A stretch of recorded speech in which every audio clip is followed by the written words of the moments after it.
So let's wait for the stream to fire up all across the internet. We are multi-streaming now. We're even on Rumble. Many people didn't know that, but we multi-stream on YouTube, on Facebook, on Twitch, on Periscope, which is Twitter, and now on Rumble. So it looks like we're alive and well, which means we can go ahead and get started. Hello, my friends, and welcome back to yet another episode of Watching the Watchers Live. My name is Robert Gruler. I am a criminal defense attorney here at the R&R Law Group in the always beautiful and sunny Scottsdale, Arizona, where my team and I, over the course of many years, have represented thousands of good people facing criminal charges. And throughout our time in practice, we have seen a lot of problems with our justice system. I'm talking about misconduct involving the police. We have prosecutors behaving poorly. We have judges not particularly interested in a little thing called justice. And it all starts with the politicians, the people at the top, the ones who write the rules and pass the laws that they expect you and me to follow, but sometimes have a little bit of difficulty doing so themselves. That's why we started this show called Watching the Watchers, so that together with your help, we can shine that big, beautiful spotlight of accountability and transparency back down upon our system with the hope of finding justice. And we're grateful that you are here and with us today. We've got a lot of news to get into today, and I mean a lot. There is so much going on. I had a difficult time today actually picking the topics for the show. Some stuff that we're not going to get to, I'm probably going to get to on my other channels, which are linked down below. But we have the dark side pipeline hack, which I'm going to make a video about. It's a crypto hack video that just came out, but the FBI is involved, Justice Department's involved. We have a new international sting operation that just happened, and of course, that's a big story as well. But the big sort of domestic story right now is the fact that Kamala Harris went down across the border into Guatemala. And so we got to cover that story because we've been speaking about this a lot here. Of course, immigration law is something that impacts the entire country, impacts largely, you can argue the world. It's a big story. And the United States has had a problem with immigration for some time. And it doesn't matter what side of the aisle you're on here, whether you are pro-immigration or sort of pro border security, you can be in a position where you think that this is an issue. Anyways, Kamala Harris has been put in charge of this problem for us, and she went down to Guatemala, and so we have to talk about what happened on that trip because there are a couple interesting things that we're going to point out. Then we're going to change gears, and we're going to talk about a case where an 8-year-old girl was shot and killed back in 2020, and this was following the summer of unrest. This young girl's name is Secoriea Turner. This happened in Atlanta. Remember last year we talked about a story about a gentleman named Rayshard Brooks who was shot and killed by police officers there. Garrett Rolfe, I think, was the name of that officer. And there was a lot of upset people about that after that occurred, and there were protests and riots taking place around Atlanta. Well, lo and behold, something happened. The city could not get control of the situation. There was a shooting that took place. A bunch of individuals shot into a car. That car, unfortunately, had young 8-year-old Secoriea Turner inside, and she was shot and killed. So awful story, but now sort of a year later, the whole dynamic has changed across this country. We're starting to see some resolutions with some of the most high-profile cases like Derek Chauvin. The other officers are working their way through the system, and now people are starting to, maybe ask about situations like these. What about this family that lost their daughter? Is there any sort of compensation or consequences that are going to benefit them? So the question is, well, what are they going to do about it? Well, they turned around and they filed a lawsuit. So they are suing Atlanta City and the mayor as well as a whole slew of other people for failing to secure the area, for basically letting these protests, letting these riots just run rampant all throughout Atlanta. What they're saying is they caused the environment which led to the shooting of Miss Turner, the young 8-year-old girl who, of course, passed away. So we're going to break down that lawsuit, take a look at what's going on in there, and look at it from a different perspective. George Floyd and his family got $27 million. This is sort of the other end of some of that unrest. And now what we're saying is, well, what's going to happen with this family? We'll take a look and break down that lawsuit. Then we're going to wrap up. We've got some seriously bad popo around there. Around here, I'm talking about the United States. We're going to talk about what's going on out of New Jersey. New Jersey is closing its only women's prison after there's rampant abuse by the guards. Go figure, no kidding. So we're going to go through that story. Governor Phil Murphy, who's the governor out there, announced that they're going to be closing this down. There's some seriously bad popo there. Correctional police officers, 10 of them, we're going to talk about. We got Eddie Molina, we got Andrea Bridges, we got Amir Bethia, we got Anthony Valvano, so a lot of them, and 6 others that we're going to talk about briefly today. They've all been charged with different crimes for abuse as police officers, correctional police officers. So we're going to take a look at that case. And then closely related, 4 inmates escaped from a federal prison in Beaumont, Texas. How does that happen? Well, they used dummies, and I mean that, like dummies, and then they used body doubles. So when the guards were sort of, doing their counts, they would just sort of swap somebody in there, and that person, the guards would count that. They'd say, oh, that's Rob, right? That wasn't Rob. It's a body double, or it's a dummy. So we're going to talk about the Bureau of Prisons, what's going on there.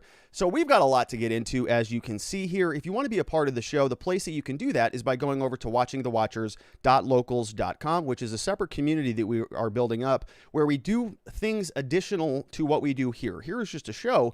There, what we have is a community where we share links throughout the day. You can download a lot of stuff that we do here. So a free copy of all the slides that we're about to go through. Free copy of my book. We have several events coming up, like the law enforcement interaction training, and we have a monthly meetup, and there's just a lot of good reasons to go over there. You also, though, get to ask questions as we're going through the show. So if you have one, a question, a comment, or a criticism, you can send it on over in the live chat that's taking place right now at watchingthewatchers.locals.com, and Miss Faith will clip those, throw those in the slides, and we'll make sure that we get to those. A couple other quick pointers before we start. There are some links down below to some other channels, as well as to our law firm, which is located in Scottsdale, Arizona. And we love to help good people who are facing criminal charges like misdemeanor cases or felony charges or traffic violations. And so if you need any of those services, of course, contact us down below. All right, so let's get into the news of the day.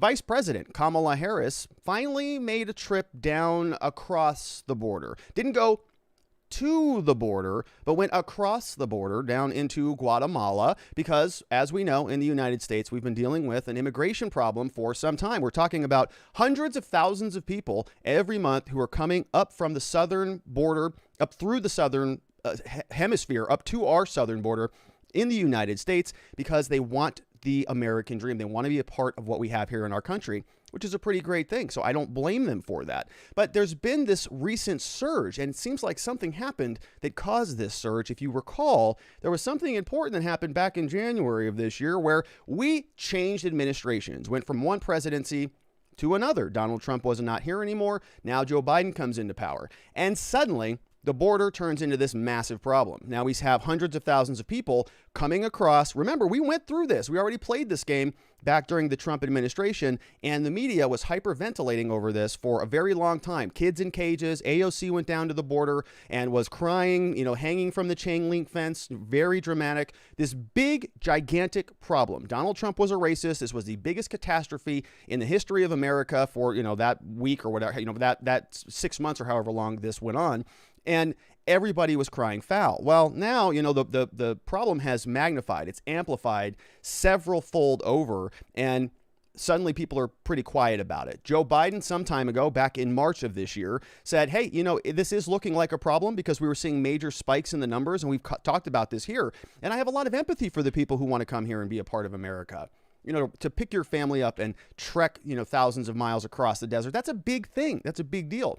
And I have a lot of empathy for those people. And my position on this has always been that I think it's reprehensible that our government creates policies that creates incentives for people to do that, to subject themselves, dragging their family across the desert. Who knows how many people, actually make it here, whether we have any accurate death numbers or, rape or sexual assault numbers or, kidnappings or abductions during the journey. Any idea what those numbers are? Nobody has any idea. And they all come to the border. People are dropping dead. They're being abused by other people. It's a humanitarian crisis, no doubt about it. And why is it exacerbating? Why is this sort of something that is escalating? Well, it happened because we saw a change in administration policy. And so Joe Biden back in March now starts to recognize this is going to be a big problem. We start seeing the numbers spike in March, and we know historically speaking, because we can look at the numbers from prior summers, that the March is just the start of it. Things get really bad April, May, June, and leading into July because it starts to sort of cool off, and people, as summer comes down upon us, people start the journey back in April and May when it starts to warm up down here in Arizona. So it's something that has been going on for a long time. Joe Biden says, Kamala, you're the only person who can help us solve this problem. I trust you. I know that you're competent and capable of solving this.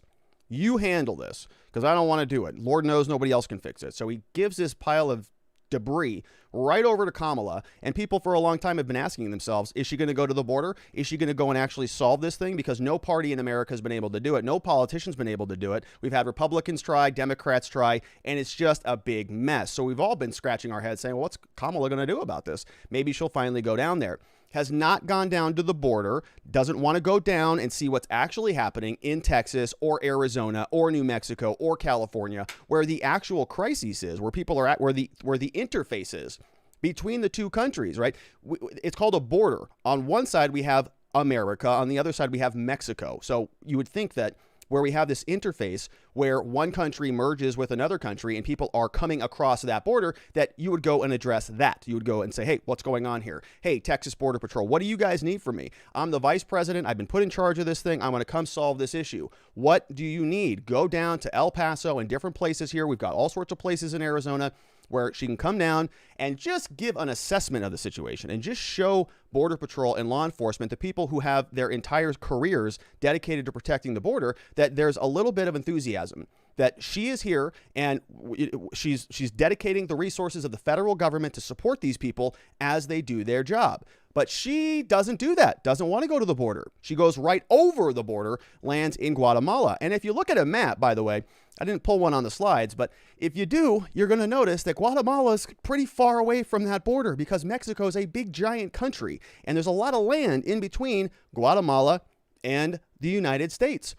And so okay, so she just skips over kind of a big chunk of area where maybe a lot of people have to go through in order to get across the border. She just kind of skips that, goes right to Guatemala and says, oh, we're going to start addressing the issues that you have here. And how condescending is this, by the way? If you're a Guatemalan and Kamala Harris, you have somebody who comes in and says, hey, we have a problem in America. Our borders or we have immigration problems. We don't really know what we're doing there. We're going to solve this. You have Kamala, who's going to fly into your country, Guatemala, and say, you people are the problem. I'm going to come here. You guys have corruption and drugs and all this stuff. And I'm going to show you what we expect from you to solve our problem. I'm going to come in and we're going to start just, cleaning house. And you're welcome, Guatemala, for Kamala Harris coming in and telling you how to get your house in order to solve our problem. Right, if you're Guatemala, what are you saying to yourselves? Going, what? There's an entire country that's way bigger than us directly north of us. Has anybody spoken to them about this? They have control, theoretically, of the entire border that interfaces with the United States. Why are you hearing Guatemala talking to us about this? Go up to the country up there and talk to them. They control the border, not us. So, I am not a Guatemalan, but I imagine that if I were, I would not be very appreciative of Queen Kamala coming in and telling us how to run our business. And by the way, they weren't happy. So from the New York Post, what we see here is the Guatemala president blames Biden for the border crisis as protesters tell Kamala Trump won. All right. Now they said that. OK, I didn't say that, YouTube. That's the Guatemalans. They're not happy about whatever. That's their language, not mine. The Guatemalans say Trump won. Vice President Kamala Harris was greeted on Monday by protesters in Guatemala, telling her Trump won and, quote, go home. And I've got pictures of this here in a minute. As the country's president blamed Biden for this year's migrant crisis. The rally was visible to Harris's motorcade as she arrived to meet with Guatemala President Alejandro Giammattei one day after he blamed the U.S. for luring his constituents north, right? And, I don't blame the guy, right? The president is saying, hey, U.S., stop telling people that they can come to your country because they're going to come to your country. You're taking my constituents, he says. I need them. They're voters. And then there's another sign. There's a large sign that was near the Central American country's presidential palace here. And it says, Kamala, Trump won. The Guatemalans said that, YouTube. The Guatemalans. Cancel them, not me. Kamala, mind your own business, they said in another sign. Another sign said, according to a pool report. Well, there's a picture. I got a picture. Images posted to Twitter show other signs, including one that tells Biden's migration czar, Kamala, go home. Another large sign set up by activists features a doctored photo of a pregnant Harris. Oh my gosh, they are getting intense. The poster read, Guatemala is pro-life. And it says, Mamala, help me. These Guatemalans are amazing. They say, Mamala, help me, right? It's an anti-abortion sign. Guatemala is pro-life. Mamala, help me. Harris does not have biological children.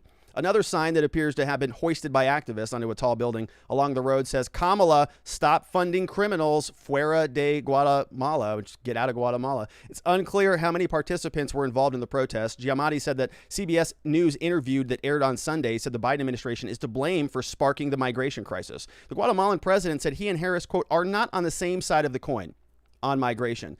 Says he said, quote, we asked the United States government to send more of a clear message to prevent more people from leaving. When Biden took office, the message changed too. We're going to reunite families. We're going to reunite children, he said. The very next day, the Coyotes were here organizing groups of children to take them to the United States. You're kidding me. You don't say that. When the government comes out and says that policies are going to change, then would you be surprised that it actually creates incentives because people listen to what the government says? And then they do it. How about that? Shocking. Now, a day after the meetings, after a day of meetings, Harris is going to depart Guatemala Monday evening, so she's already gone. She left yesterday, traveled to Mexico. She's going to hold meetings on Tuesday today with the president, Andres Manuel Lopez Obrador. Now, former President Donald Trump made curbing illegal immigration and stopping asylum-seeking caravans from Central America major themes of his 4-year term. One point, he cut off foreign aids for regional governments.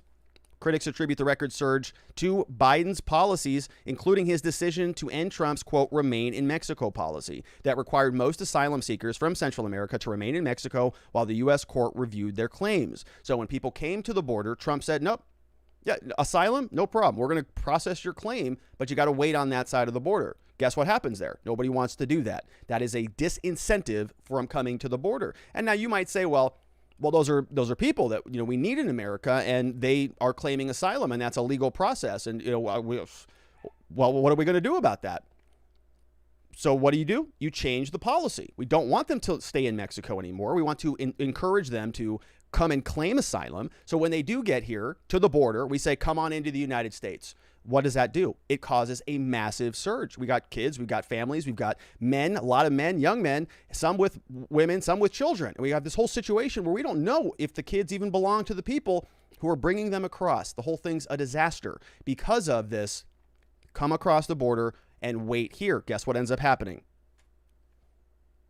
We can't process people fast enough, and we give them IOUs. Come back to court in a couple weeks. They don't ever come back, and we have an immigration problem that people are upset about, rightfully so. Biden also ended the construction of the border wall, urged Congress to pass legislation that would establish a path to citizenship for most illegal immigrants. Republicans said the legislation and Biden policy changes created new pull factors, countering Harris's emphasis on the root causes. And we're going to see a little bit more about what the root causes are there. The number of U.S.-Mexico border detentions surged to a new 21-year monthly high, more than 178,000 people in April, the most recent month for which statistics are available. Many of the families and unaccompanied children are from the three-country northern triangle of Central America, Guatemala, Honduras, and El Salvador. So when I was thinking through this story, I wanted to really see what they were saying about this in Guatemala. What do the news people say there? And I went there and I found a leading newspaper. They say Guatemala's leading newspaper here is called Prensa Libre. And if you go to this website, you're going to see that they have an article here right on the front page says Kamala, and I translated this, right? The whole thing is in Spanish, of course, but my Spanish is a little bit rusty. So Kamala Harris is in Guatemala. The chronicle in images of the visit of the vice president. So they met and they talk about the security presence. This was written by Rebecca Javier yesterday. Prensa Libre, which is Guatemala's leading newspaper. So we've got some good pictures from this article that we didn't have in the New York Post. And they say Guatemala is the first country the president has visited, Vice President Harris has visited since she took office. They met with the president, different representatives of what they call civil society, or however that translates. They had snipers, armored vehicles, wide security present. And so we see a picture here, someone saying, no more corruption with impunity here. Different people were present in front of the United States on the occasion. Here we have a different sign. So now we can see sort of what these protests that they were talking about in the New York Post were mentioning. So we've got a bunch of signs here, and we see this big one says, Kamala, they're lying to you. There is corruption. There are lying politicians. There's poor nutrition. There's hate crimes. women killing, exploitation of kids, unemployment, poverty. Guatemala is a narco state, they say. For that reason, there is immigration. So that's why there's immigration. Okay, so he's saying they're lying to you about whatever the root causes are. And Kamala Harris, look at this list, right? Take a look at this list. It says there's corruption, I think that's lying politicians, nutrition problems, exploitation of the kids, women, hate crimes, and all that stuff. Kamala Harris has been talking about, if I recall, things like global warming, right? That wasn't on the list. Climate change, is that on there? Didn't see that anywhere, but that was taking place right in front of the U.S. Embassy. Here are some other signs, the other funny ones that the New York Post was mentioning. You see here, a group of ex-military personnel demonstrated against the visit of Harris. Protesters assured that the vice president came with a, quote, hidden agenda with which she would ask for reforms to the political constitution of the republic. The group also spoke out for the lack of approval of Bill 5664. Okay, so this is the Guatemalan media, right? This is what they are talking about. This is not what America is talking about. It was why I wanted to take a look here and say, well, what are their concerns? Hidden agenda. What could that be? Is she really there for climate change, or is there something else? So we see a couple signs here. This one says, Kamala, mind your own business, right? So they're walking down the street. We have another one. This one here says Trump won back there. Again, their words, cancel this guy. Don't cancel me. Cancel this guy right here. All right. Here we have Guatemala prefers Trump. That's another sign. So, a decent group of people, not too many, but I say respectable, going out there, making their voices heard out in Guatemala, protesting Kamala Harris. All right. And so we have another image here. Here is the two of them up on the stage. This is the National Palace of Culture. So we've got Kamala Harris over here, Guatemalan president over here, Giammattei. And here they are speaking. So we've got both of them on stage. Now, in Guatemala, they say they delivered a joint statement highlighting the achievements of the bilateral meeting. Harris informed that his country will create a regional task force with an emphasis on northern Central America to, quote, stop smuggling of migrants and human trafficking. So that's what they're reporting Harris had said. Then we go back over to, an American clip. Now, this clip is spreading around Twitter like wildfire. This is Kamala Harris. She's speaking here at the National Palace in Guatemala, and she is telling them, this is from a clip that Reuters put together. And so we're going to probably clip out of it here in about a minute or so. But here is Kamala Harris telling the Guatemalan people, don't come to the border. What? Here she is. And I believe if you come to our border, you will be turned back. U.S. Vice President Kamala Harris in Guatemala on Monday said she had robust talks with Guatemalan President Alejandro Giammattei on the need to fight corruption and deter undocumented immigration to the United States from the Central American nation, where she had one resounding message for those considering making the dangerous journey. Do not come. Do not come. What? The vice president, in her first foreign trip, said improving living conditions for Guatemalans at home, fighting corruption, narco-trafficking, and smuggling, and encouraging private investment in Guatemala were key to stemming the flow of migrants to the U.S. border. The president and I discussed a fundamental belief that most people don't want to leave home. They don't want to leave the place where they grew up, where the language they know is spoken, where their culture that they know is present and has been, in this case, for centuries. Harris said so why do they come then? Why do they come? It's because they've got some pretty dang strong incentives, really good ones, like citizenship in the United States, like the borders are open. And you'll notice that her language there was a little bit different than stuff we have heard from her previously. This was something that she posted back in 2017, where she says, say it loud, say it clear. Everyone is welcome here. Like that alliteration. It's pretty good. It says hashtag no ban, no wall. Right. So this is obviously her posting in 2017, 4 years ago. So some time ago. But, this is just, I think, indicative of the same messaging that we heard all throughout the election, all throughout the campaign when she was running against Donald Trump.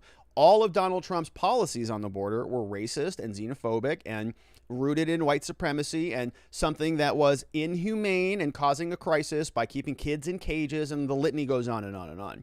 So now suddenly sounds like the tune is changing, because back during the campaign, in order to rebuke Donald Trump, she had to oppose every one of those policies, like, maybe incentivizing or disincentivizing people from coming into the border. Well, now sounds kind of like Trump, right? Don't come to the border. Don't come. What's the media going to say about it? So that was her speech. Now, she met with some other people there. Vice President announced the donation of $40 million to empower indigenous girls. So I guess that's going to, stem migration, I guess. $40 million to indigenous girls. We have, that's going to improve educational and economic opportunities for women, right? Another $48 million is going to be made available for agribusiness. Okay. Again, I don't know where this money goes. I guess that probably most people don't know where this money goes. I'm not against helping people. I love empowering people. Okay. Indigenous girls, great. Empower them too. Empower everybody. I love empowerment. I love education. Love economic opportunities. Love those things too. Love it. But do we just throw $40 million at a country and just what happens with that? Where does that go? Does that go to the government? Is that, what's going on here? And the question is, do we get a return on that investment? Kamala Harris is down there for a problem that she got elected to solve. It's called immigration, right? Whether she was intending to solve this problem or not, that's part of the deal. Joe Biden said, Kamala, you're our gal. You go solve that problem. So that's what happened. So she's got to deal with this. And now she's got to solve the problem. So we got $40 million going to the girls. We got $48 million to agribusiness. Is there any return on investment from her time and that money for America? And I'm sorry to speak in that way, but I mean, can't we also be humanitarian and also do well for the country, get some ROI out of that money? I don't see what the problem is with that. We can't.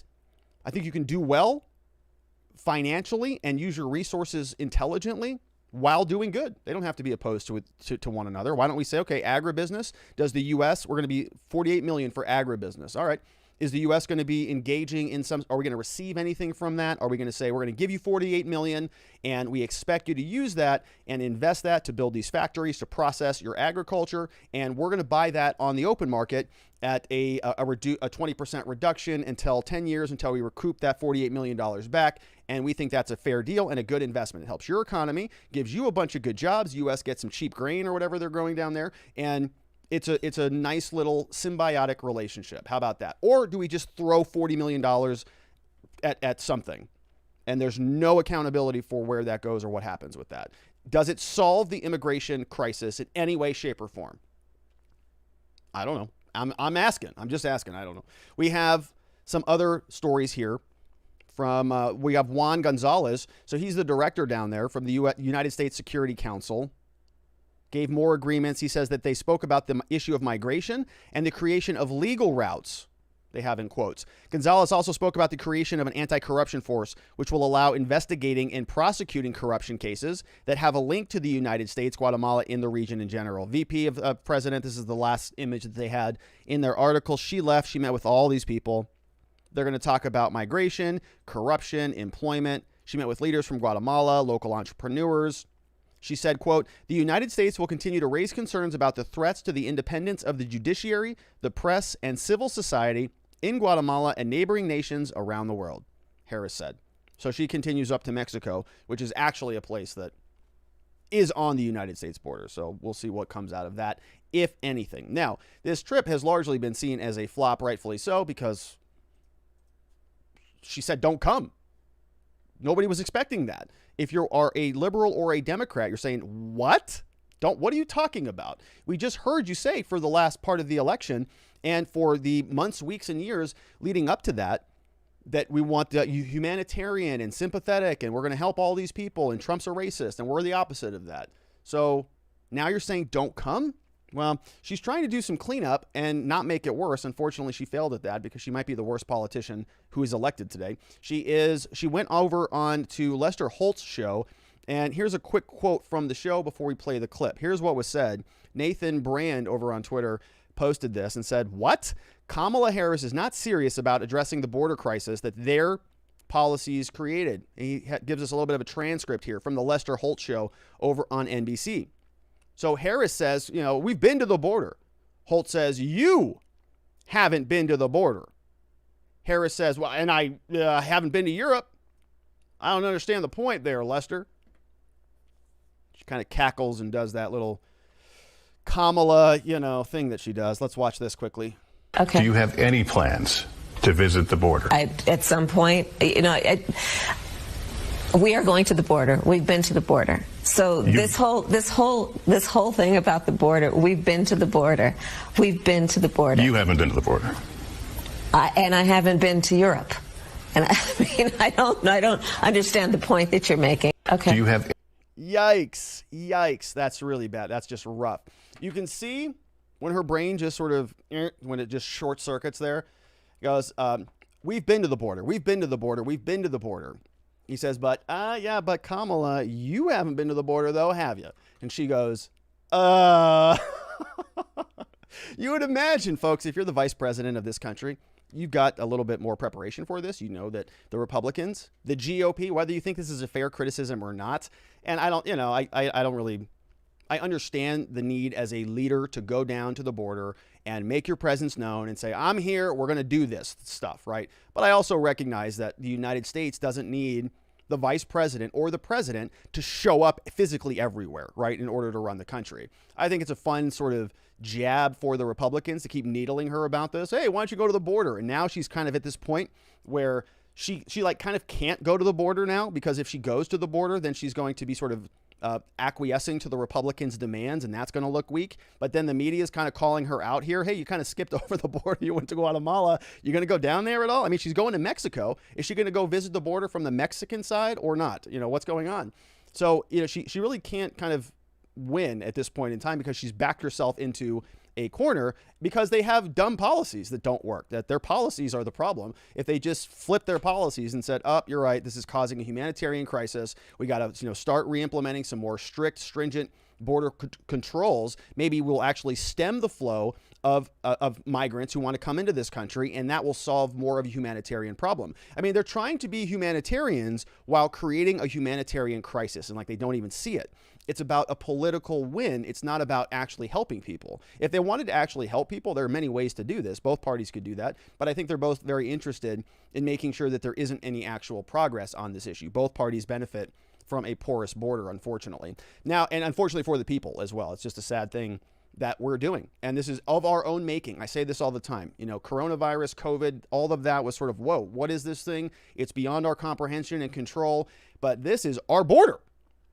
We can just pass some legislation, send some more bodies down there, fund some more people, right? Solve the issue. Same thing with the criminal justice stuff. These feel like self-inflicted issues that are then doubled down upon because of politics, especially in this case. All right, so now we have the bad Lester Holt interview. Oh, I've been to the border. No, you haven't. Well, I haven't been to Europe either there, Lester. Okay, so what the hell's your point, right? Are you going to go to, next question, are you going to go to Europe?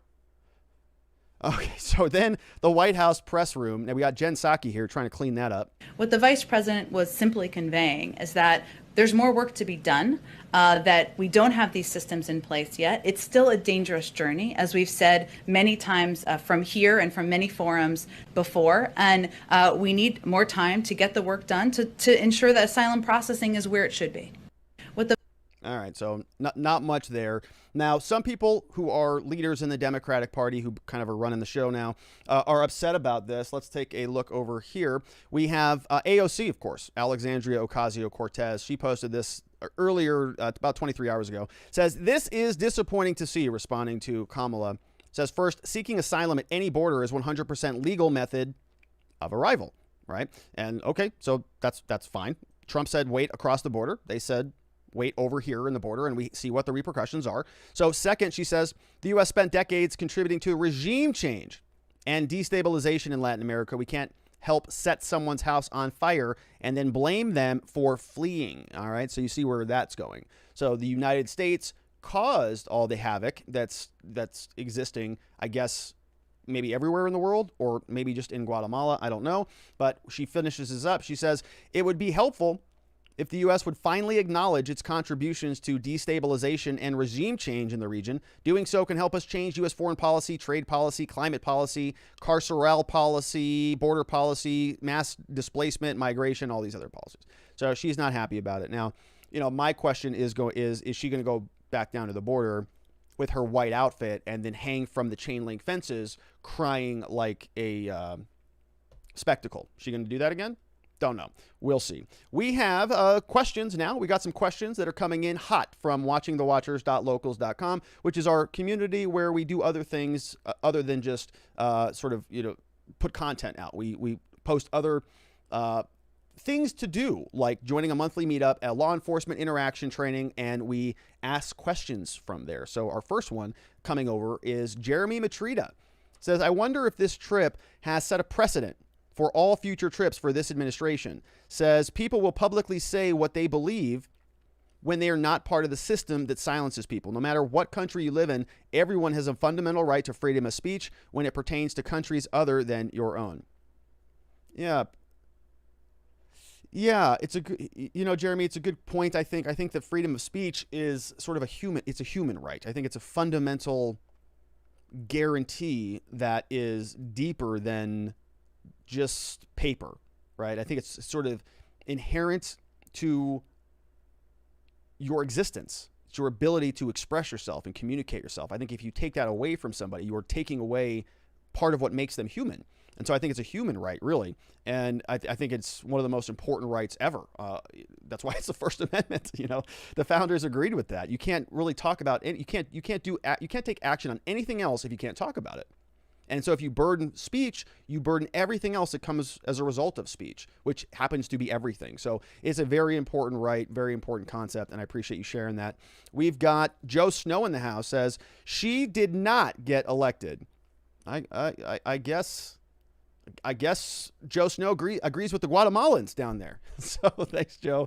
We have Cove Queen. Oh, we got the Cove Queen in the house. Says 043 says, throwing money at the wrong issues following a pathetic excuse for a plea to remain in Guatemala. This is starting to seem more like a punked reboot every day. Forget where's Hunter.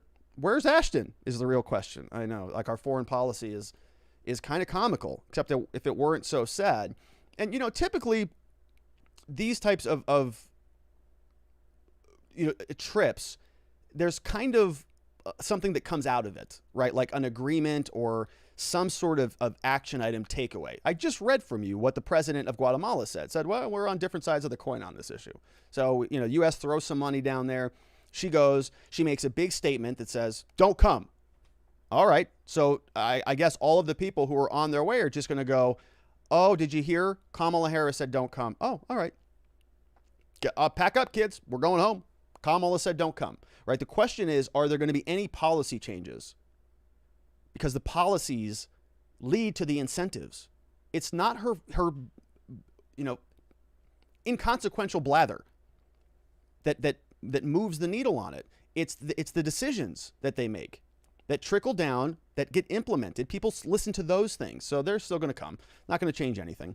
Next up, we have Anonymousies in the house. Says, so is VP Harris creating jobs in Guatemala by encouraging U.S. companies to move there? Is this their job creation plan? And does it then exploit the poor by giving them slave labor wages? Is anyone else finding this outrageous? Yeah, I actually do, right? I find it condescending to them that they need the United States to come in and fix their problems. I find it condescending that they might say, if that is what they're talking about, we're going to send a bunch of jobs that Americans don't want over there, and we're going to sort of, mandate as part of our government that we're going to slop all of this onto you. Right? Look, if there's private investment and there's private agreements that are happening there, that's a different story. But that's not what Kamala Harris is there doing. She's an ambassador of the government. Right? She's the vice president, somebody who has been delegated the responsibility of solving this issue. So going around and throwing $100 million at a problem doesn't do anything as far as I can tell. Is it going to stall? Is it going to stop anything? Did the Guatemalan president say, hey, thanks for your $88 million of investment. We're going to send our National Guard to our border and we're going to start doing something about this. Did that happen? Is Guatemala going to do anything here? Or are we just going to sort of rely on Kamala's words? Don't come. And expect that to be meaningful. Great questions. All of those came over from watchingthewatchers.locals.com. And before we jump into the next segment, quick reminder, we've got some very great links to other channels down below. Got a crypto channel, have a channel where I do recorded videos, did a very long deep dive on COVID you should check out. And then we have our law firm channel where we talk about Arizona cases, Arizona law, and some other information about dealing with law enforcement and police. So if any of those sound appetizing to you, please feel free to follow the links below. And of course, if you need any legal services in the state of Arizona that are related to a crime, definitely contact us. We offer free case evaluations and would love the opportunity to help. So, all right. Thank you for all of those great questions. We are going to change gears. We have a story. The worst.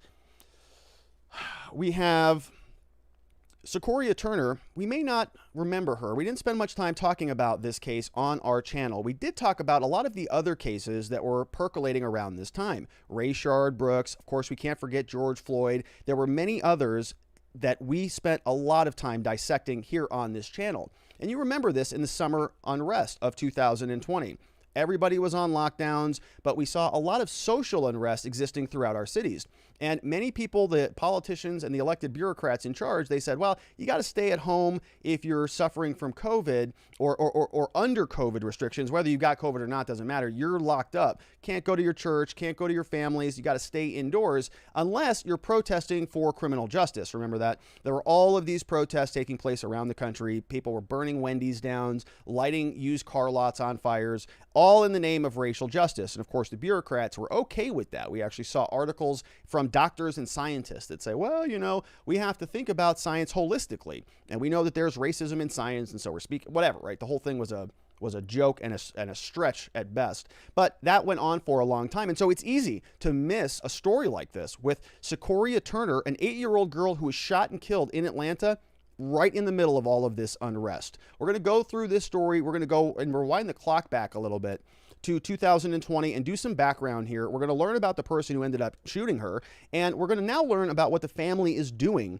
They are suing the city of Atlanta, the Atlanta mayor, as well as a lot of other people in Georgia, in the Atlanta government, for damages, because they're saying that the government had a responsibility to deal with the protesters, to deal with the unrest, to stop the potential for violence, and their failure to do that was negligent, and it ultimately led to the shooting, the killing, the death of 8-year-old Secoriea Turner.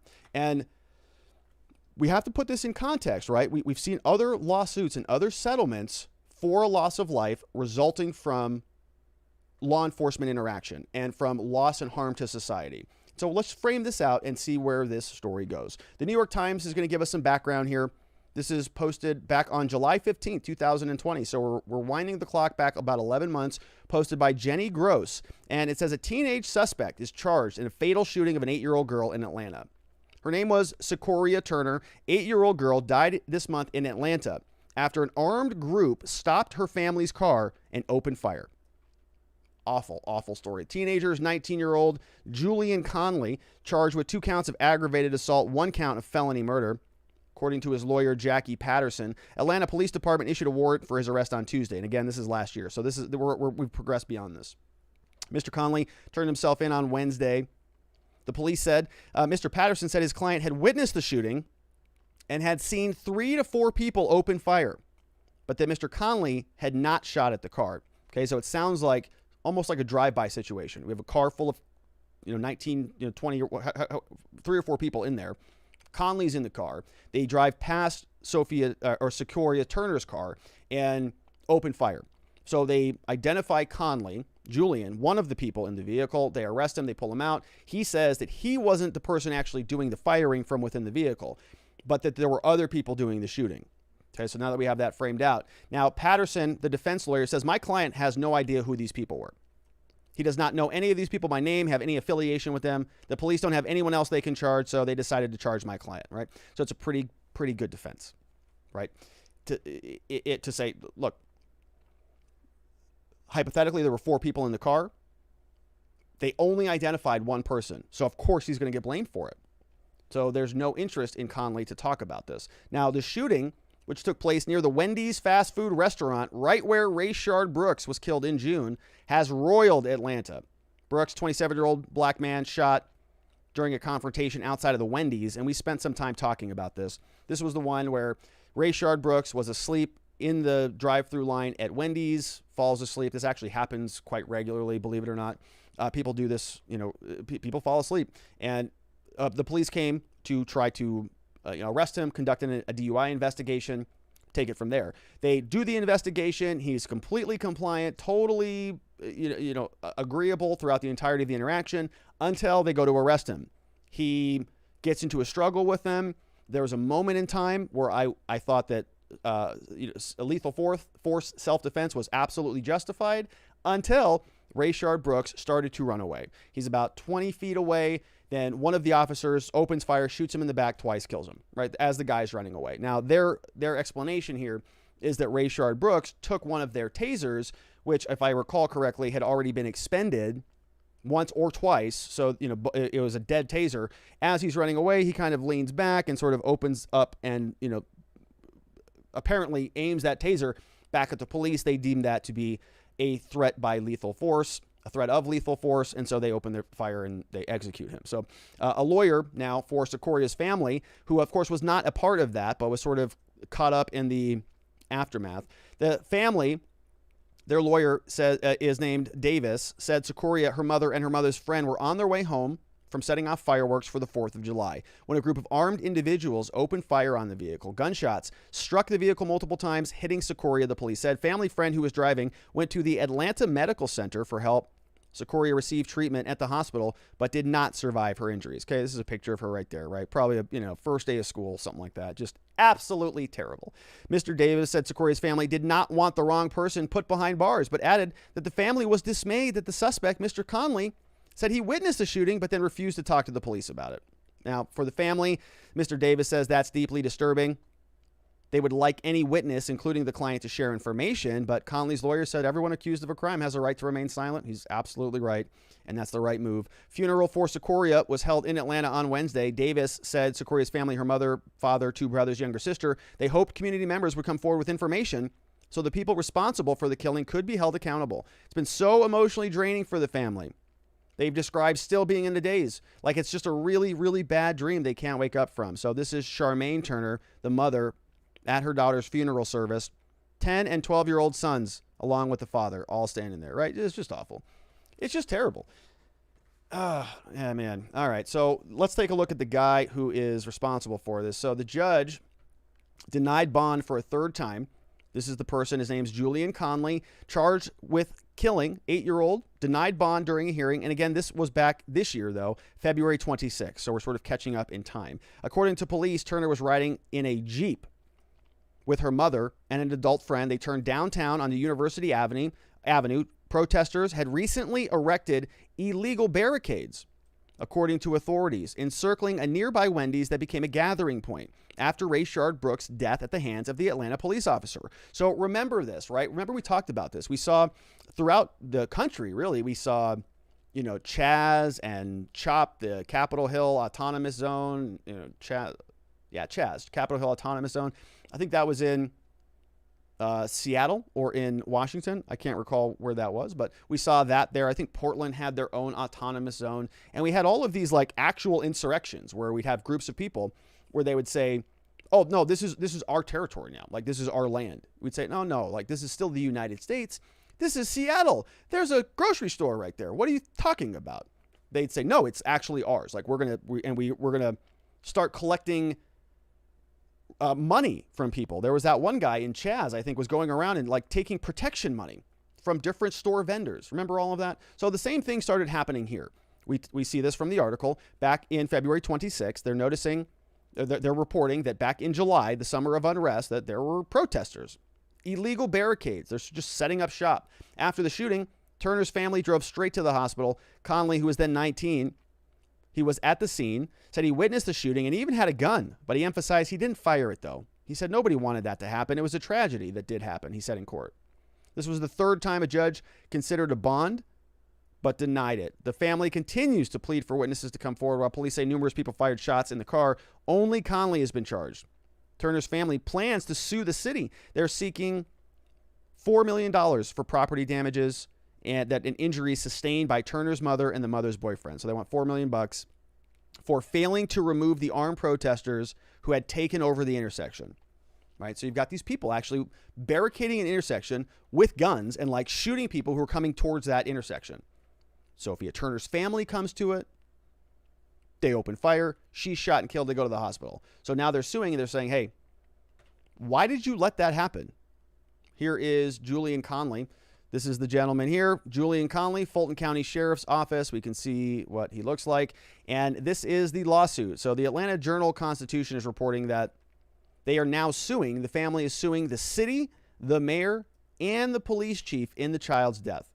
Right? They say it's that thirst for accountability that's driven them to file a lawsuit. They filed in state court saying that the government was negligent in their duties by failing to remove the armed vigilantes who had gathered along peaceful protesters at the Wendy's where Rayshard Brooks was shot and killed. Law firm is called the Cochran Firm, which is part of the family's legal team. The complaint announced on Monday yesterday. Who are they suing? Mayor Keisha Lance Bottoms. We have Atlanta Police Chief Rodney Bryant. We have City Councilwoman Joyce Shepard. And they're suing Wendy's International. Wow. There is no dispute this little girl was innocent, they say. Did nothing wrong. On their way home, they lost their little one. It's just terrible. Complaint alleges that in allowing that action, Bottoms, Shepard, the police chief, failed to protect the Atlanta residents and that they were directly and proximately led to Secoria's death, which was foreseeable and avoidable. All right, so let's go over to the lawsuit. So you can see here, this was filed yesterday on June 7th. 11:06 a.m. Civil Division. It's a civil lawsuit, state of Fulton County, which is out in Georgia.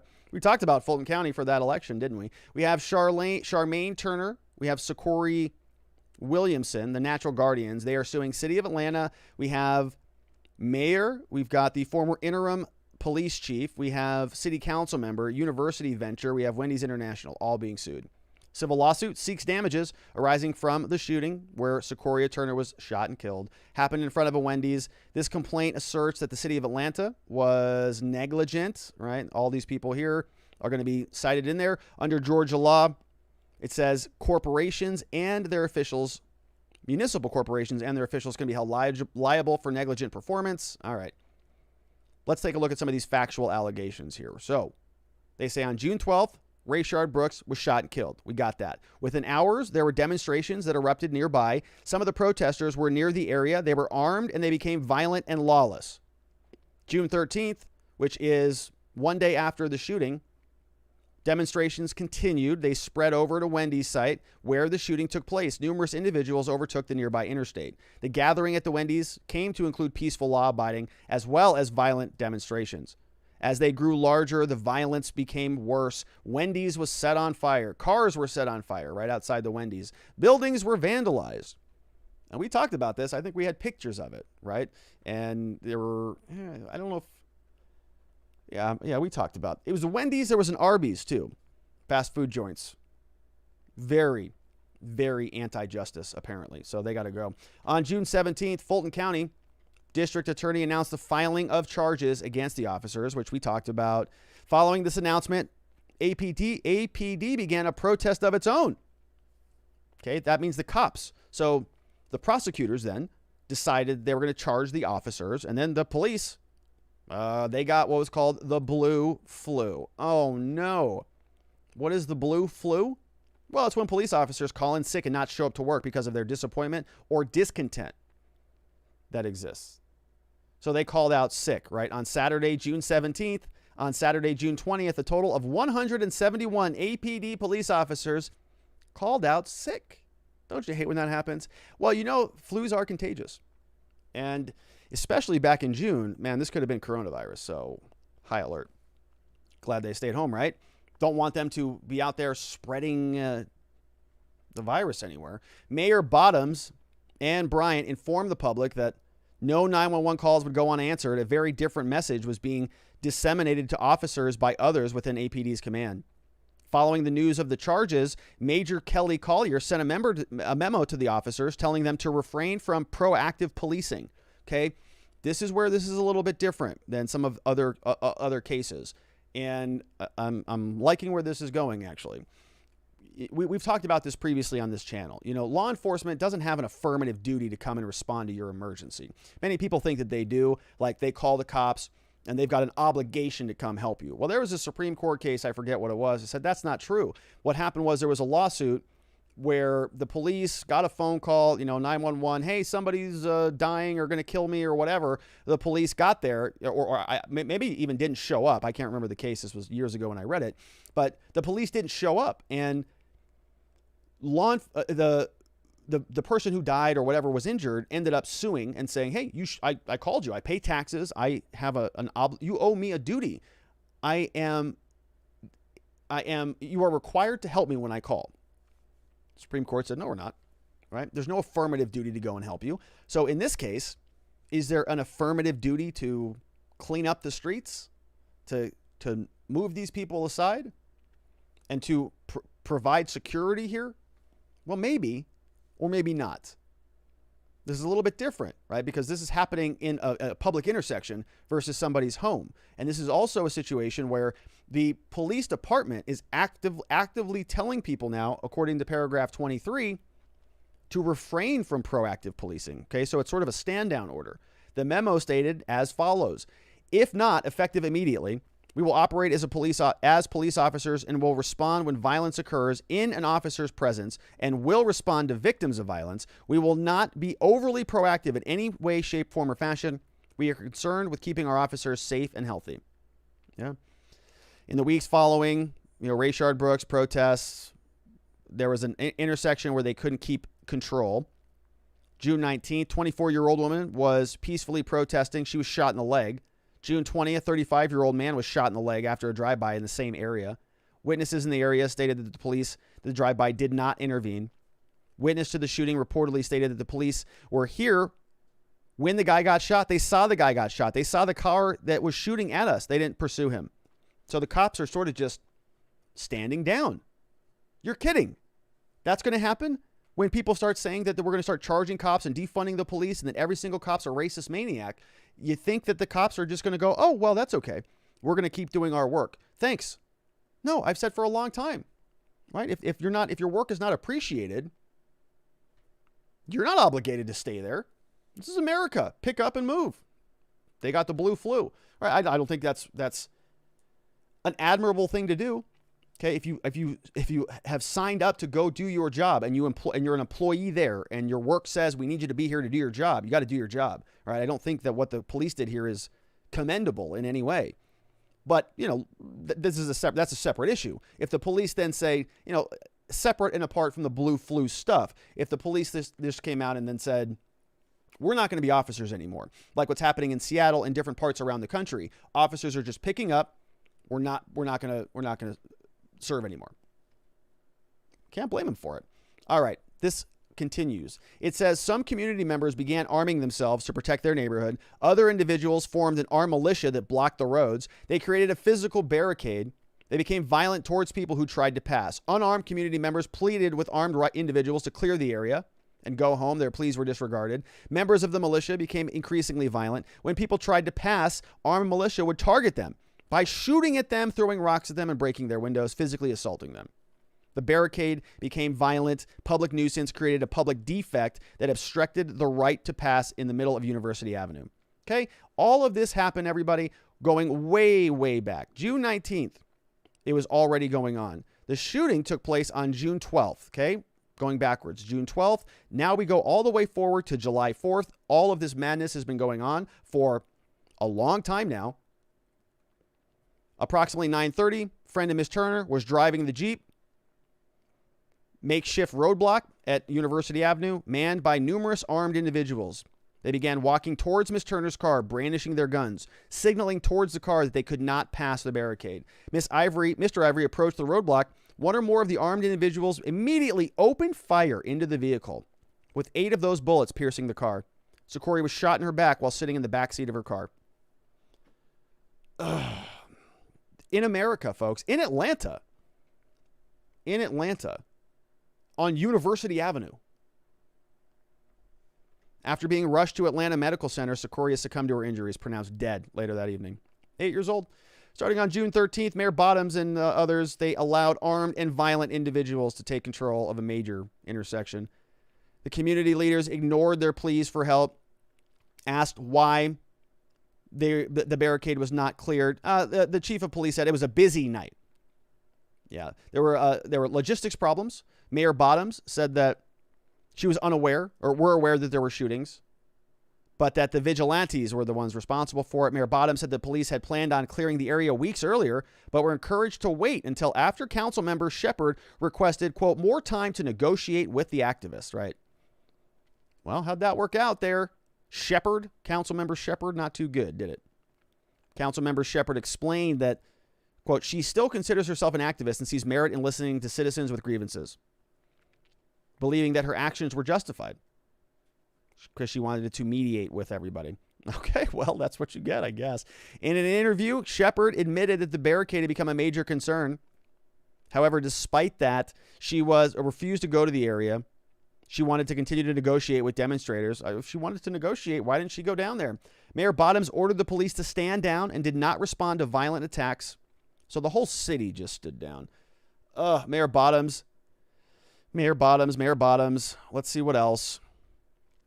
Prior to the shooting, defendants, they had notice and knowledge. So what they're trying to do here is sort of wrap everybody up into this lawsuit, saying that the government was totally negligent. But in addition to that, there were other people who were negligent, like Wendy's and University Venture LLC, saying that there were dangerous conditions around the property. They've got a duty to make sure that people who come to their premises are not injured or not harmed. And because somebody got injured and harmed and they allowed these dangerous conditions and all of this criminal activity to exist right near their property, they're saying that they're sort of, contributory. They're somewhat liable monetarily speaking. So, is this lawsuit going to go anywhere? Good question. I would guess probably not. Let's see what they're asking for. The process issue is in accordance with the law. They want the court to grant a jury trial. They want compensatory, punitive, and consequential damages in an amount to be determined. Fees and costs signed off on by Sheen Williams and Mawali Davis. So, I'm not a civil attorney, so I don't know much about suing the government.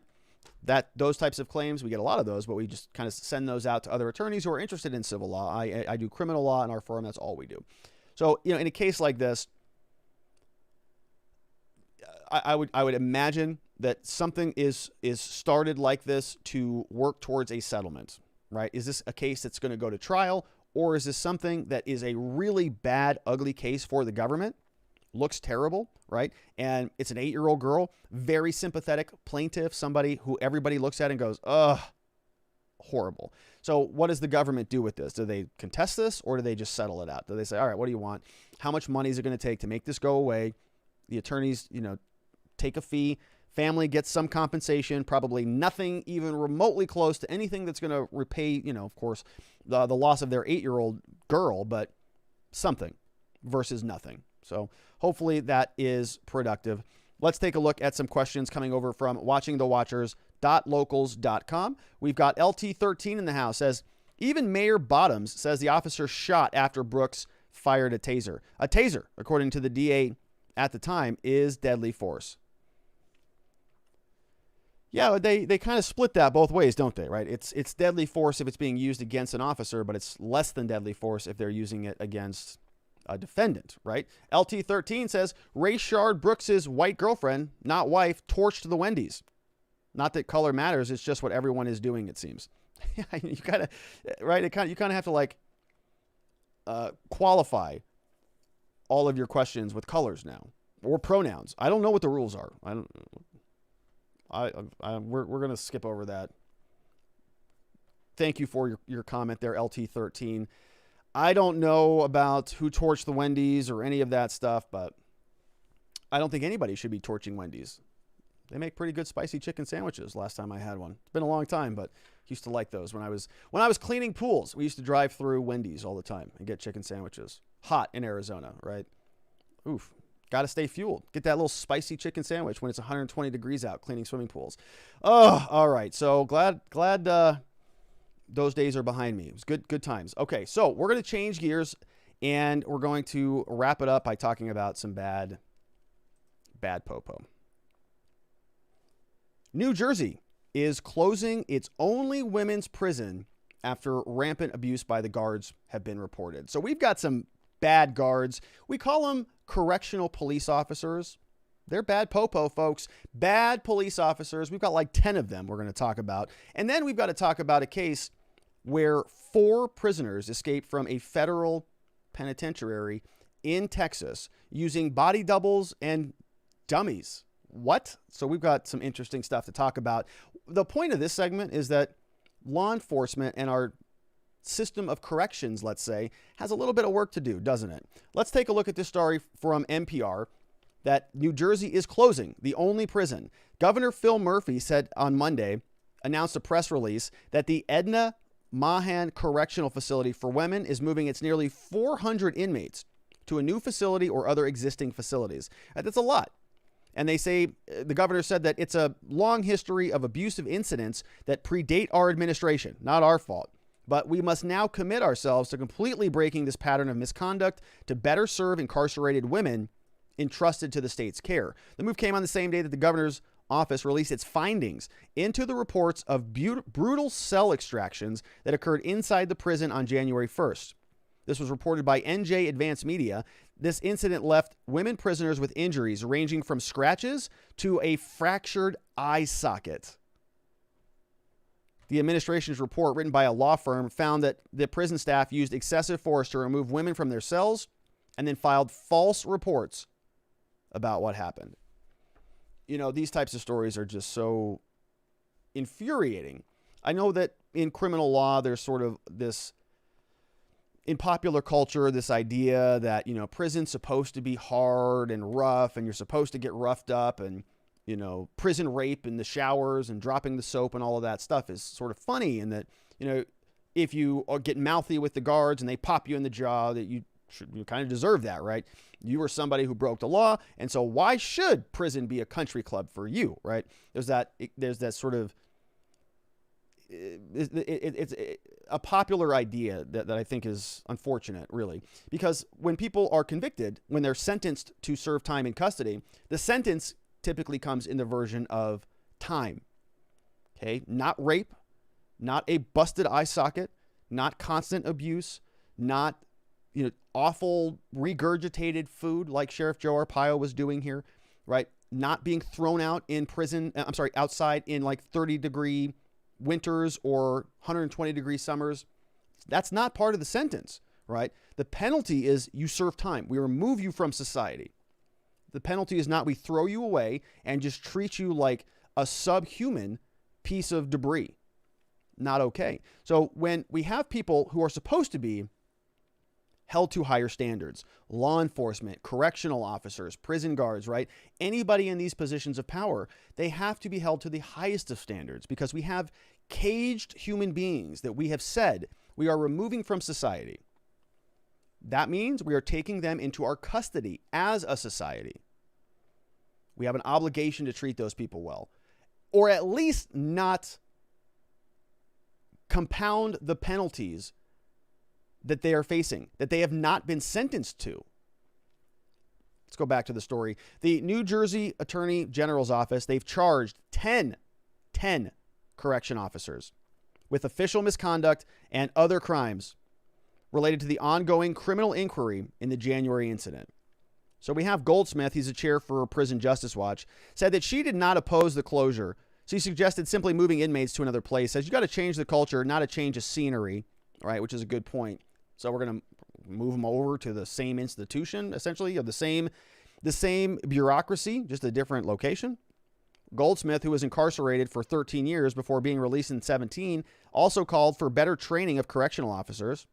And I hear that all the time, like more training. And I don't buy it in a lot of cases. We're about to go through 10. Okay, 10 people. Is that a training problem? Or is this a cultural problem or a personnel problem, hiring the wrong people? In 2020, federal investigators concluded that sexual abuse was systemic at Edna, and New Jersey was finalizing a consent decree with the Justice Department that would likely include federal monitors at the prison. New Jersey DOC announced earlier this year it's going to pay $21 million to settle 22 civil lawsuits against the state over allegations of sexual abuse and harassment. Right? So how do you train sexual abuse out of somebody? It's like you should be a baseline requirement. If you're going to be a prison guard, don't abuse the inmates sexually. What kind of training do you need for that? Apparently a lot more, according to these people. Now, dozens have been suspended after officers are accused of beating the women. Dozens of staff have been suspended, and a criminal investigation is underway. This was posted back January of this year, and it looks like we've come to a conclusion here. So let's take a look. We got some backstory here. Dozens have been suspended, criminal inquiries underway, women's only prison severely beating several women inmates earlier this month. Prisoners have told family members, which is often the only people that can ever report any of this stuff. It's really sad because who do they report it to? The prison guards who are doing the beating and the abuse, and they all work together. So then they send people messages, write letters, they electronically transmit messages. And what does a family member do about that? They call a lawyer.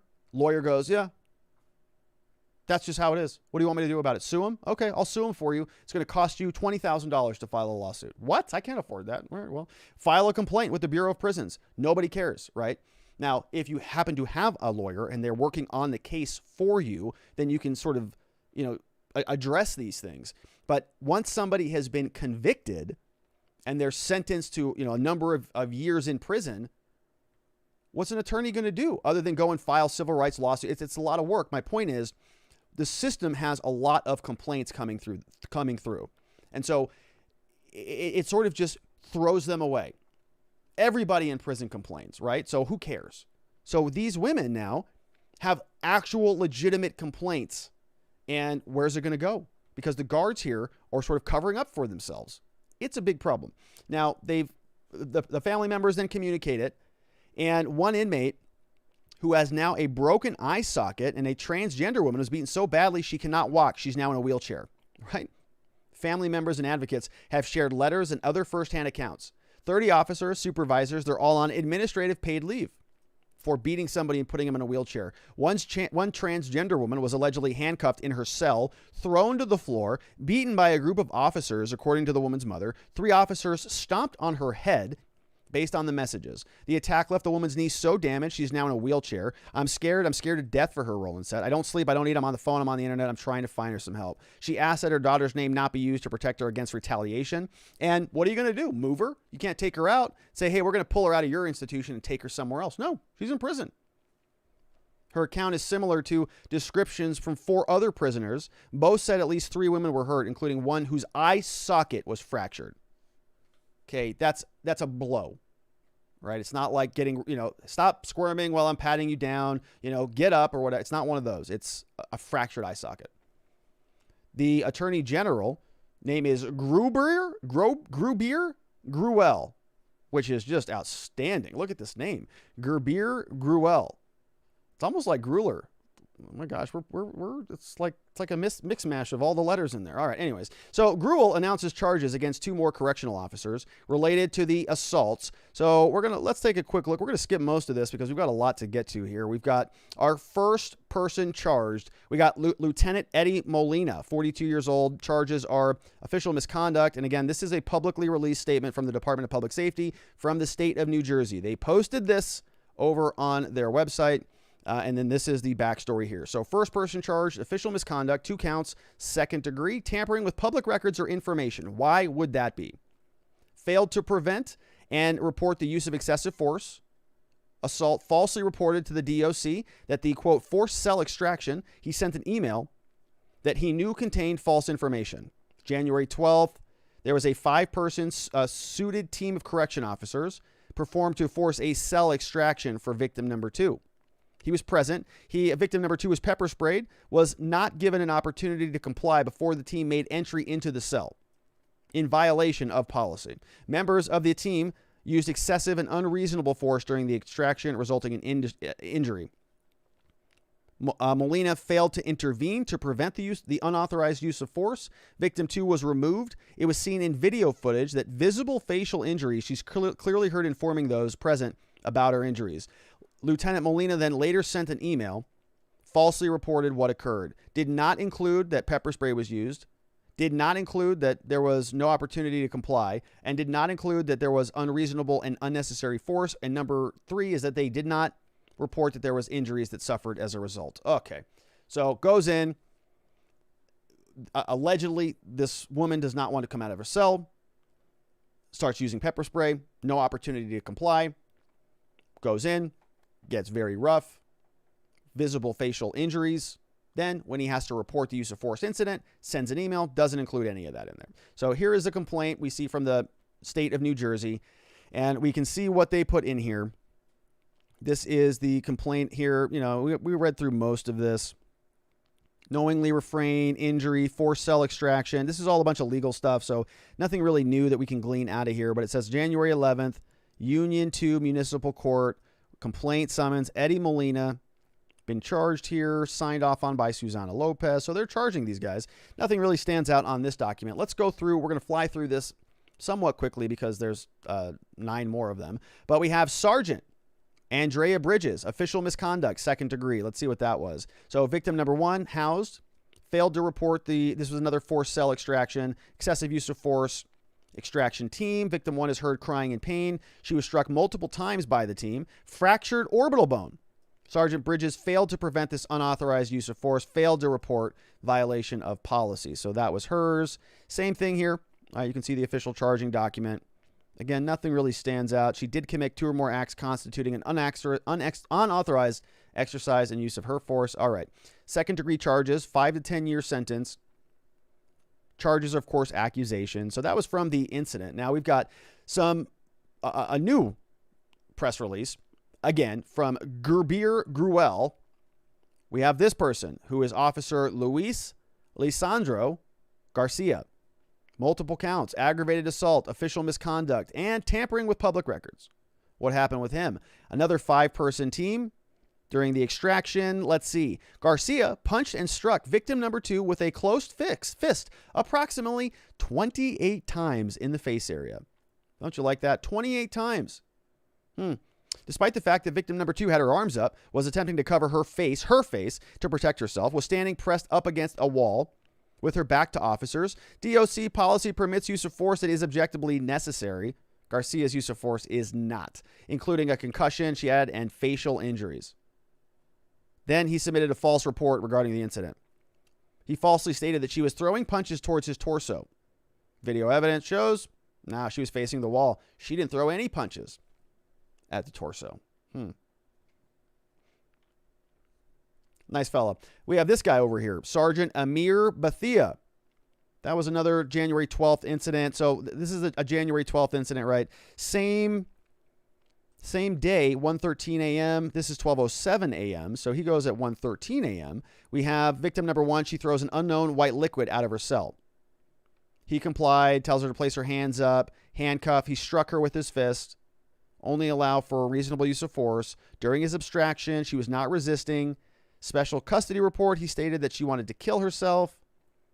All right, pepper spray, use of, so same type of thing, right? Closed fist numerous times, same story.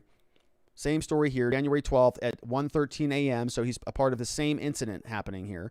And later determined an orbital wall fracture. So we've got Anthony Valvano, also a bad popo. We've got Trenton over here. So we've got, from Trenton, another release from Gruler today. It says Sergeant Matthew Fashan. He's 33.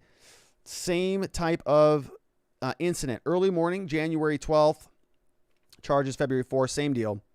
Right. Struck victim 1, multiple fists. She was handcuffed and not resisting. Falsely claimed that she was inflicting injuries upon herself, but video doesn't exist. He filed a false report and justified an impermissible forced cell extraction.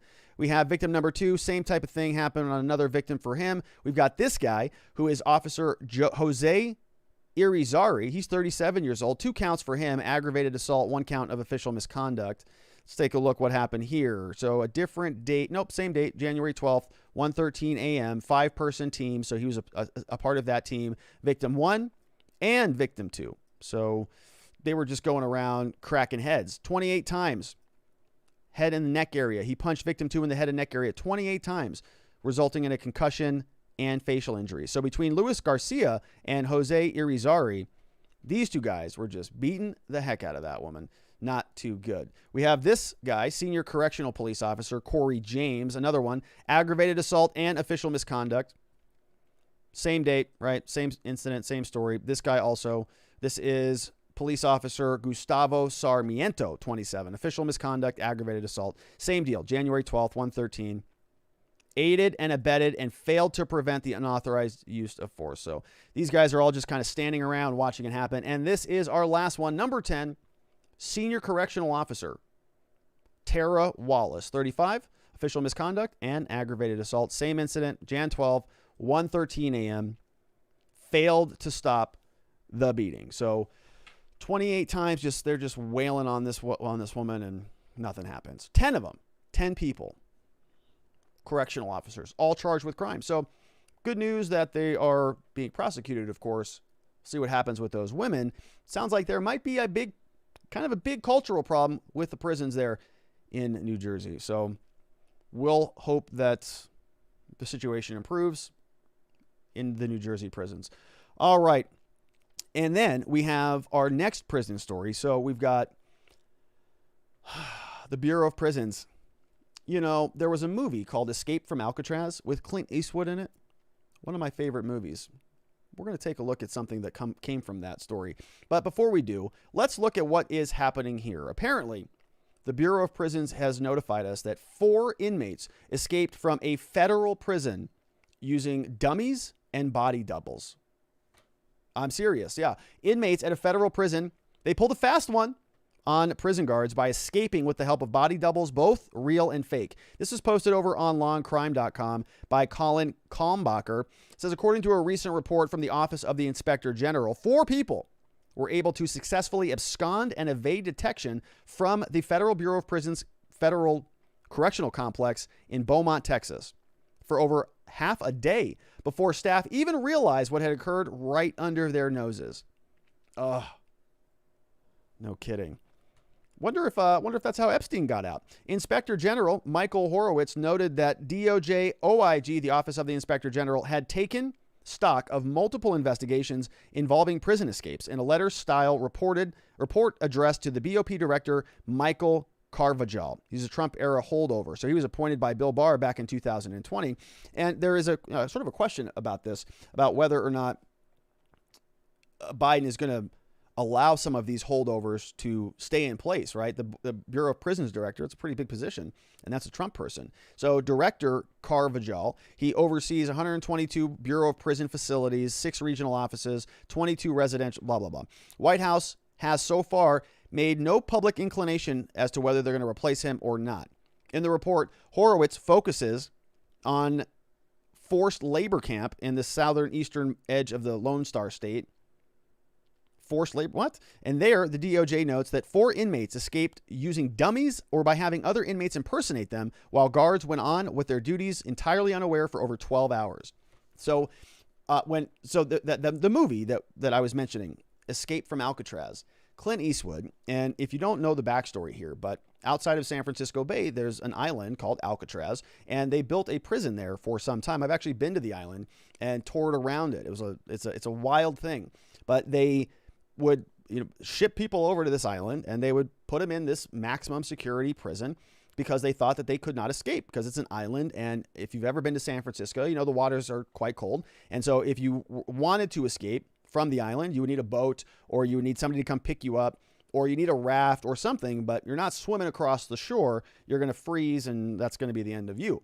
So in the movie Escape from Alcatraz, Clint Eastwood plays the lead person who escaped. I think his name was Frank Morris. And what they did is they made these dummies, and the movie's excellent, really good movie.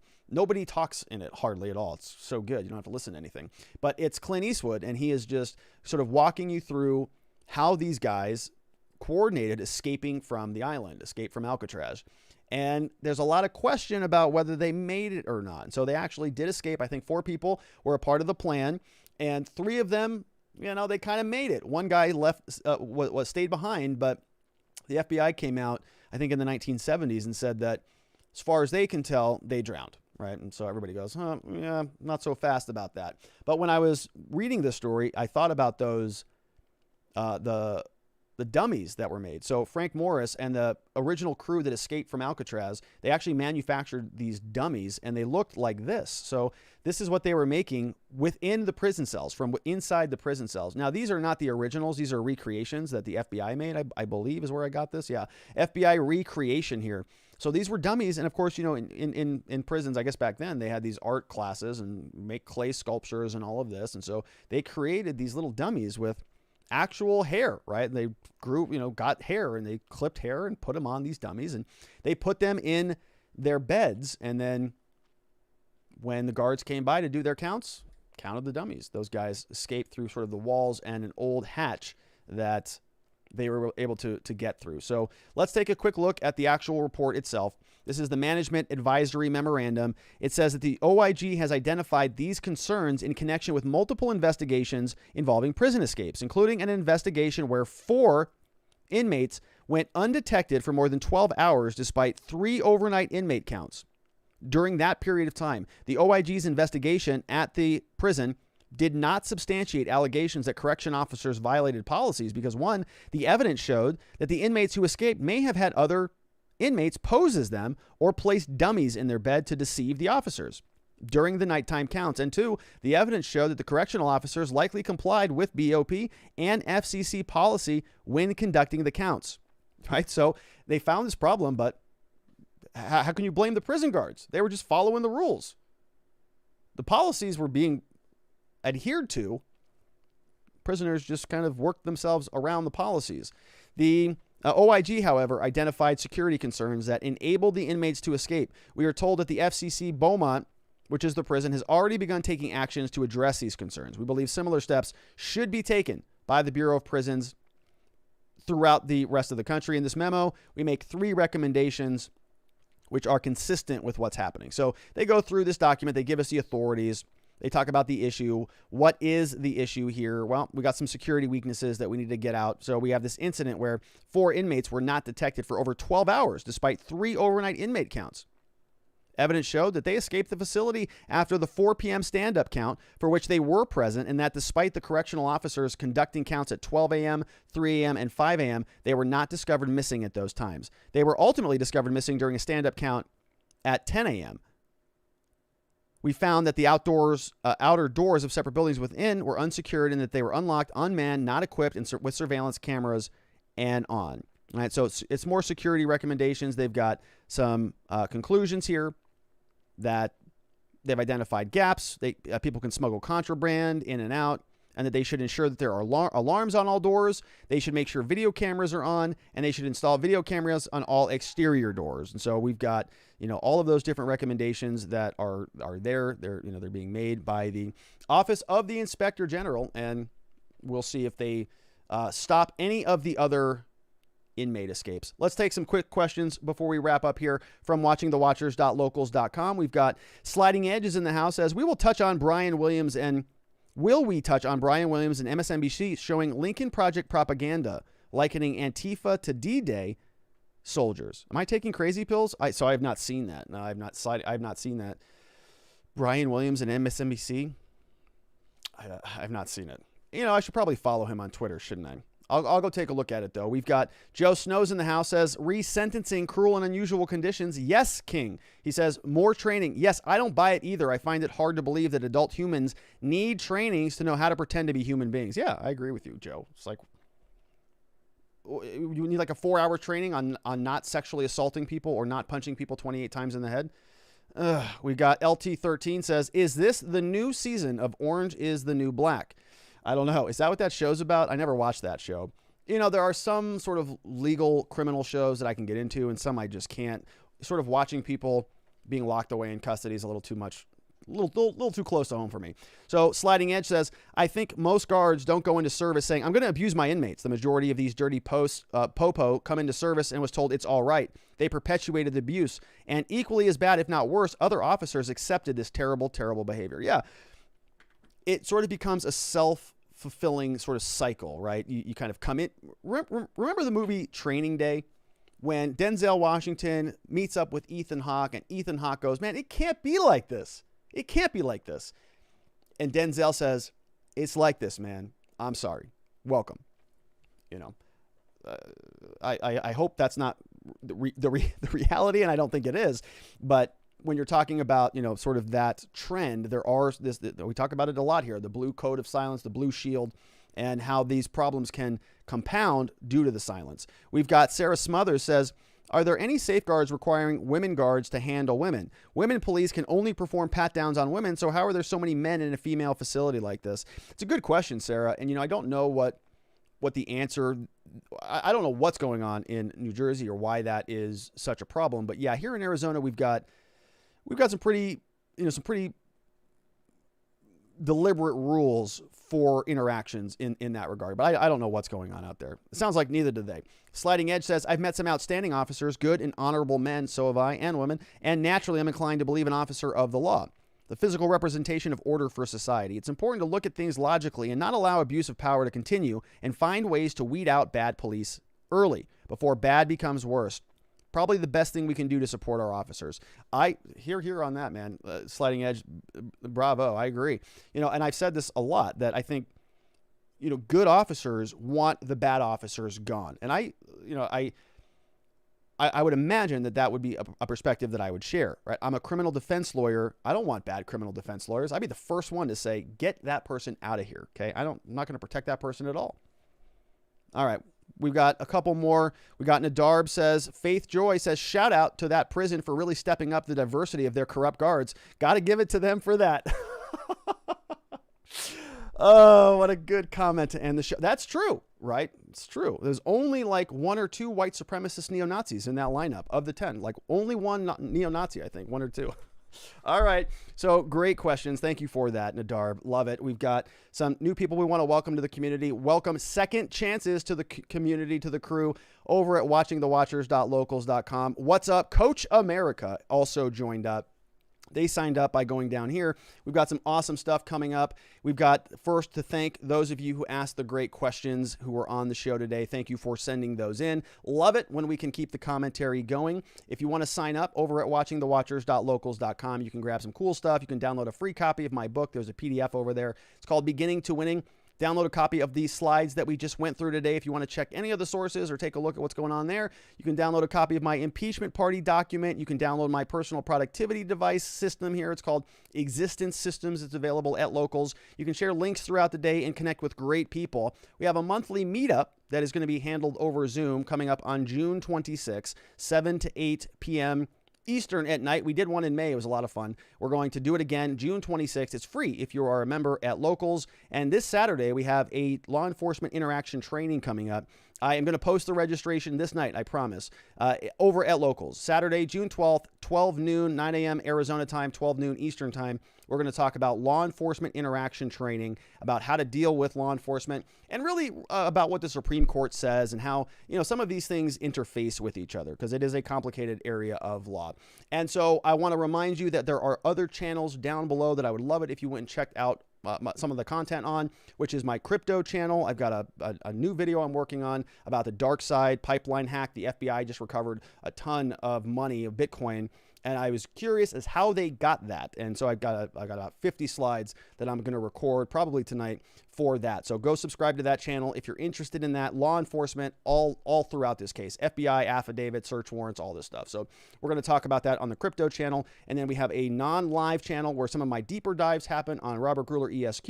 Then we have R&R Law Group, of course, which is the law firm that I run. It's the R&R Law Group, and it's in Scottsdale, Arizona, and we love helping good people who've been charged with crimes to find safety, clarity, and hope in their cases and their lives. And so if you know anybody who needs any help in the state of Arizona, we would love it. We would be honored and humbled if you sent them our direction so that we had the opportunity to help. And my friends, that is it from me. We're going to be back here same time, same place tomorrow at 4 p.m. Arizona time, 5 p.m. Mountain, 6 p.m.